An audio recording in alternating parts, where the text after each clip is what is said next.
নমস্কার বন্ধুরা, গল্প সমগ্র চ্যানেলে আজ আপনারা শুনবেন শ্রী হেমেন্দ্র কুমার রায়ের লেখা জয়ন্ত মানিকের গোয়েন্দা কাহিনী এক রত্তি মাটি। গল্প পাঠে আমি সায়ক। গল্পটা যদি আপনাদের ভালো লাগে তাহলে অনুরোধ করব গল্প সমগ্র চ্যানেলটিকে লাইক, শেয়ার ও সাবস্ক্রাইব করতে। শুরু করছি শ্রী হেমেন্দ্র কুমার রায়ের লেখা এক রত্তি মাটি। প্রাতরাশের পর মানিক উচ্চস্বরে খবরের কাগজ পাঠ করতে লাগলো এবং জয়ন্ত এক মনে শুনতে লাগলো খবরগুলো। ভৃত্য মধুর প্রবেশ, সঙ্গে তার এক পাহারাওয়ালা। জয়ন্ত সুদলে, ব্যাপার কি? পাহারাওয়ালার মুখে শোনা গেল, ইন্সপেক্টর সুন্দরবাবু এই পাড়ায় তদন্ত এসেছেন, জয়ন্তের সঙ্গে পরামর্শ করতে চান। জয়ন্ত বললে, চলো মানিক, নিশ্চয়ই কোনো নতুন মামলা। কাগজের একঘেয়ে খবর শোনাচ্ছে, নতুন মামলা নিয়ে নাচড়া করা অনেক ভালো। মানিক বললে, হ্যাঁ, তাতে আমাদেরও সময় কাটে আর সুন্দরবাবুরও হাত যশ বাড়ে। গঙ্গার ধার, রেল লাইনের সামনেই একখানা মাঝারি আকারের 3 তলা বাড়ি। সদর দরজার কাছে দাঁড়িয়ে আছে দুজন পাহারাওয়ালা। বৈঠকখানায় কয়েকজন লোকের সঙ্গে বসে আছেন সুন্দরবাবু। এক গাল হেসে বললেন, এসো জয়ন্ত, এসো মানিক। জয়ন্ত বললে, আবার কোনো নতুন মামলার হামলা সামলাতে এসেছেন বুঝি? তাছাড়া আর কি। সেই জন্যই তো আজকে তোমাদের চায়ের আসরে যাওয়া হলো না। মানিক বললে, না গিয়ে ভালো করেননি। মধু আজ চমৎকার খাবার বানিয়েছিল। কি খাবার? Chocolate sandwich. সুন্দরবাবু ফোঁস করে একটা নিঃশ্বাস ফেললেন বিরস বদনে। জয়ন্ত জিজ্ঞাসা করলে, মামলাটা কিসের? কাল এই বাড়ি থেকে 25,000 টাকা চুরি হয়ে গেছে, আর সঙ্গে সঙ্গে হয়েছে হত্যার চেষ্টা। তাহলে তো সামান্য মামলা নয় দেখছি। গোড়া থেকে সব খুলে বলুন। সুন্দরবাবু যা বললেন তা মোটামুটি এই। অনন্তচন্দ্র পাইন হচ্ছেন বিখ্যাত লৌহ ব্যবসায়ী। তার দোকান কলকাতার লোহাপটিতে এবং তার বসত বাড়ি গঙ্গার ধারে। তিনি বিপত্নিক ও নিঃসন্তান। তার পিতার 2 বিবাহ। তিনি প্রথম পক্ষের পুত্র।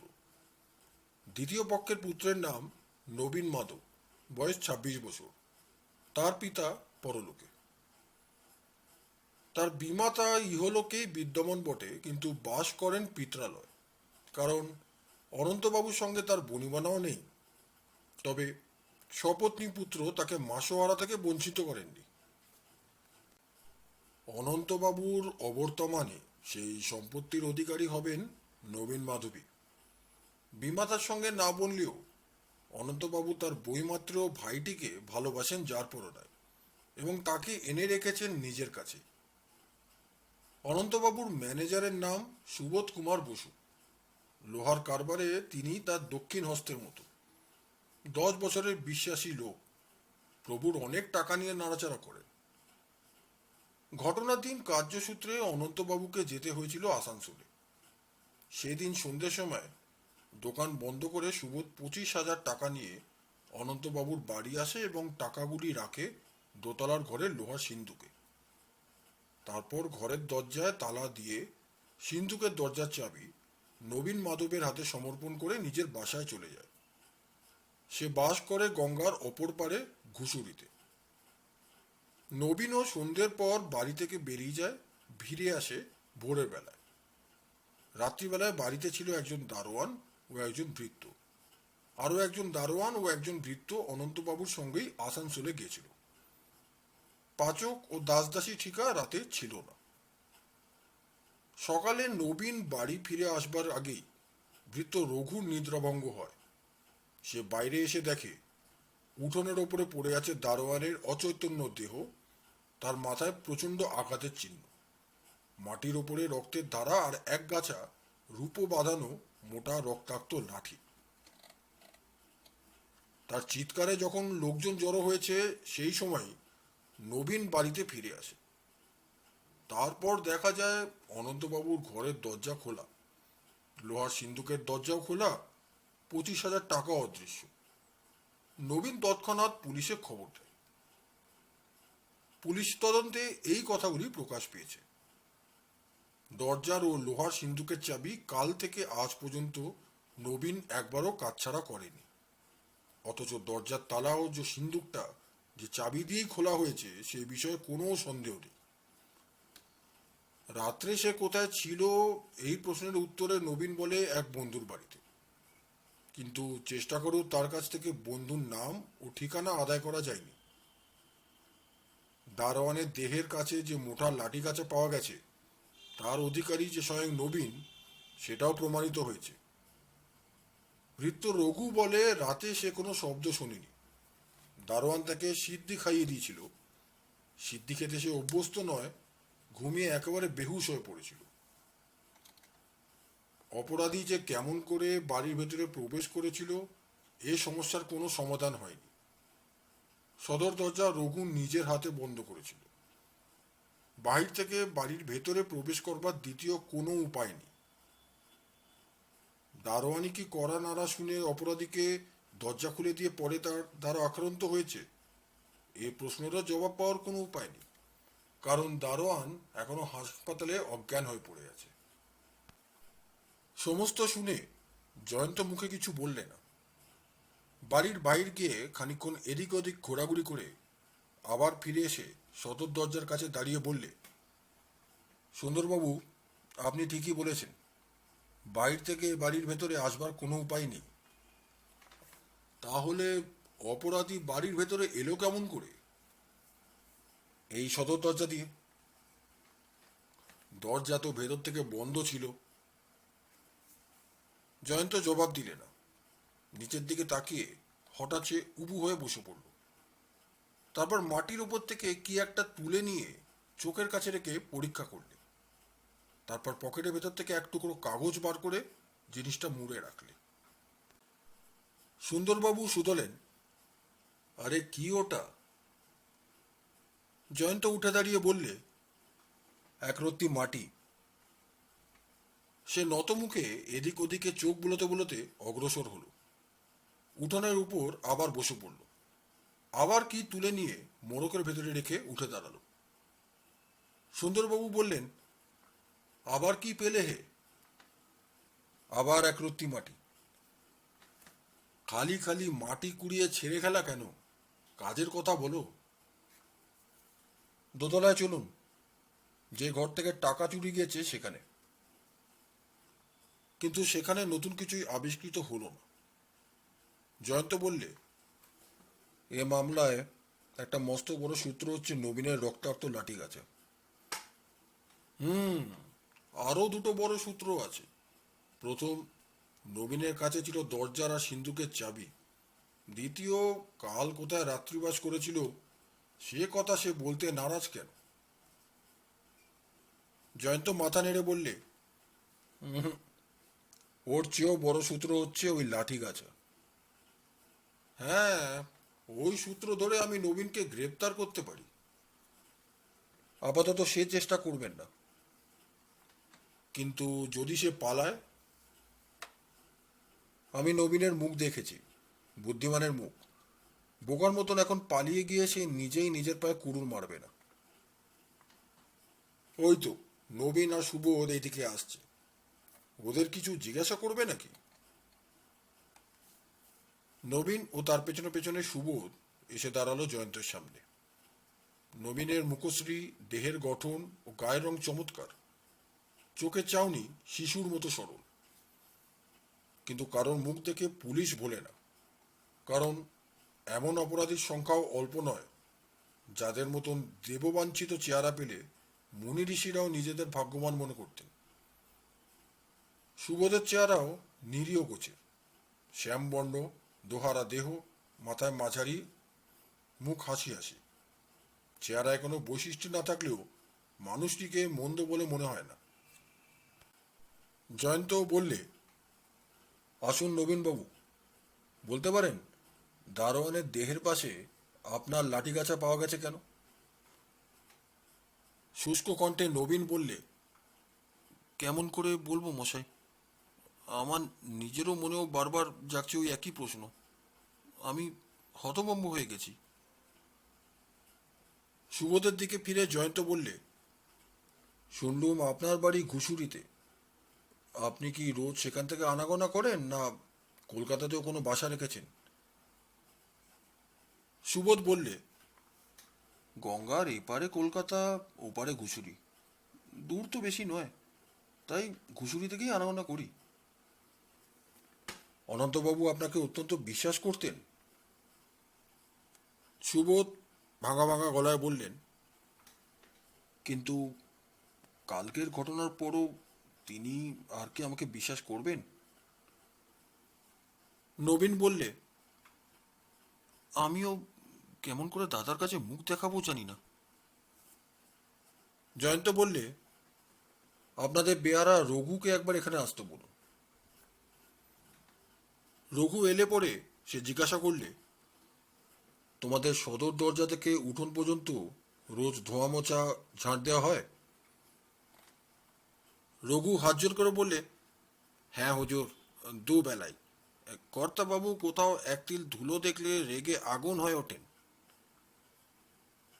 ঘরের জানলা দিয়ে গঙ্গার দিকে তাকিয়ে জয়ন্ত বললে, এত কাছে গঙ্গা, তোমরা নিশ্চয়ই রোজ গঙ্গা স্নান করো? না হুজুর, গঙ্গা স্নান করতে যাই কালে ভদ্রে। কাল সকালে কি বিকেলে তোমাদের কেউ গঙ্গা স্নানে যায়নি? না হুজুর। সুন্দরবাবু, আমার আর কিছু জিজ্ঞাসা নেই। এসো মানিক। জয়ন্ত ও মানিকের সঙ্গে সঙ্গে সুন্দরবাবু নিচে নেমে শুধলেন, কি হে ভায়া, উঠোন ঝাড় দেওয়া, গঙ্গা স্নান করার সঙ্গে টাকা চুরির সম্পর্কটা কোনখানে? এখন বুঝবেন না? নতুন কোনো সূত্র পেয়েছো বুঝি? পেয়েছি, সবচেয়ে বড় সূত্র। সূত্রটা কি? একরত্তি মাটি। জয়ন্তের দিকে ফ্যাল ফ্যাল করে তাকিয়ে সুন্দরবাবু বললেন, হুম, তুমি একটা আস্ত বাতুল। পথ দিয়ে যেতে যেতে মানিক বললে, আমিও একরত্তি মাটির মানে কিন্তু বুঝলাম না, তুমি এখন কি করবে? তথ্যের অনুসন্ধান। আমার বিশ্বাস এটা জটিল মামলা নয়। চোর ধরা পড়তে বেশি বিলম্ব হবে না। কাউকে তুমি সন্দেহ করছো? কাউকে না, কাউকে না, অর্থাৎ সকলকেই। নবীন, সুবোধ থেকে শুরু করে এ বাড়ির পাচক, দারোয়ান, বেয়ারা, দাসী, সকলকেই। অথবা চোর হচ্ছে কোনো অজ্ঞাত ব্যক্তি, কিন্তু তাহলেও বাড়ির কেউ না কেউ যে তাকে কোনো না কোনো সাহায্য করেছে, সে বিষয়ে কোনো সন্দেহ নেই। আর কোন দিক থেকে সে এসেছে তাও আমি বুঝতে পেরেছি। কি দেখে বুঝলে? একরত্তি মাটি। ভাই জয়ন্ত, তোমার নাগাল পাওয়া ভার। এক, দুই, 3 দিন কেটে গেল। জয়ন্ত মাঝে মাঝে বেরিয়ে যায়, ফিরে আসে, কিন্তু মুখে কিছু বলে না। চতুর্থ দিনের প্রভাতী চায়ের আসো। সুন্দরবাবু যথারীতি উপস্থিত। টেলিফোনের ঘন্টি বেজে উঠল। জয়ন্ত রিসিভার ধরে বললে, হ্যালো, হ্যাঁ, আমি জয়ন্ত, নমস্কার। কি বললেন? যাকে খোঁজা হচ্ছে তাকে পেয়েছেন? অতিশয় সুসংবাদ। তার নাম কি? রামলাল? বেশ বেশ, তাকে আজ দুপুরেই আমার কাছে পাঠিয়ে দিতে পারবেন? আচ্ছা, ধন্যবাদ। সুন্দরবাবু শুধলেন, কিসের সুসংবাদ জয়ন্ত? জয়ন্ত বললে, সুন্দরবাবু, আজ বিকেলে অনন্তবাবুর বাড়ির সকলকেই যেন এক জায়গায় হাজির করা হয়, এমনকি পাচক পর্যন্ত। কৌতূহলে প্রদীপ্ত মুখে সুন্দরবাবু বললেন, আরে কেন জয়ন্ত, কেন? সকলের সঙ্গে আমি রামলাল নামে এক ব্যক্তির পরিচয় করিয়ে দিতে চাই। কে রামলাল? ব্যাস, এখন আর কোনো প্রশ্ন নয়। এই বলে জয়ন্ত একেবারে বোবা হয়ে গেল। বিকেল। অনন্তবাবুর বাড়ির সবাই বৈঠকখানায় হাজির। টেবিলের সামনে চেয়ারখানা দখল করে রয়েছেন সুন্দরবাবু। জয়ন্ত ও মানিকের আবির্ভাব। তাদের পেছনে আর একজন লোক।